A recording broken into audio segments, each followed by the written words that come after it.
ফালাকাটা ব্লকের ধনিরামপুর ১ নং অঞ্চলের ফকিরপাড়া গ্রামের দুই ভাই মোস্তফা হোসেন এবং মোস্তাকিন হোসেন ছোটবেলা থেকে মানসিক ভারসাম্যহীনতার সমস্যায় ভুগছেন। ২১ বছর বয়সেও মানসিকভাবে ঠিক না থাকায় তাদের জীবন কঠিন হয়ে দাঁড়িয়েছে। খেলাধুলো বা পড়াশোনা কিছুই সম্ভব নয়, শুধুমাত্র দিনভর ঘুরে বেড়ানোই তাদের রুটিন। পরিবারের জন্য কঠিন সময় যাচ্ছে। বাবা দিনমজুরি করেন এবং মা গৃহবধূ। তবে সবচেয়ে বড় সমস্যা, সরকারের থেকে কোনো সুবিধা বা সহায়তা না পাওয়ায় দুই ছেলের ভবিষ্যৎ নিয়ে চিন্তিত বাবা।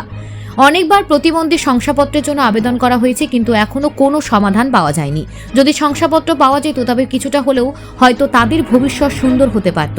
পরিবার আশা রাখছে ভবিষ্যতে সরকারের তরফ থেকে কোনো সাহায্য এবং শংসাপত্র পাওয়া যাবে, যাতে তাদের জীবনযাত্রার উন্নতি হয়। Bureau report, news prime Times.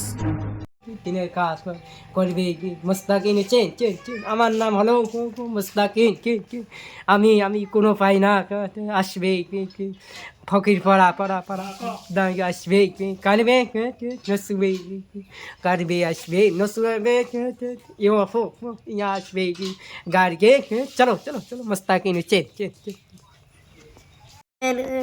আল্লাহ এই তো সময় আমরা সময় করবো না 15 মিনিটের 28 মিনিট 15 মিনিট পথের মতন এত জ্ঞান গান ভালো করে শুনবো, কী করে শুনবো, কী করে বুঝবো, আদৌ জ্ঞান গান। আসসালামু আলাইকুম, ভদ্রের মতন বসে যাও।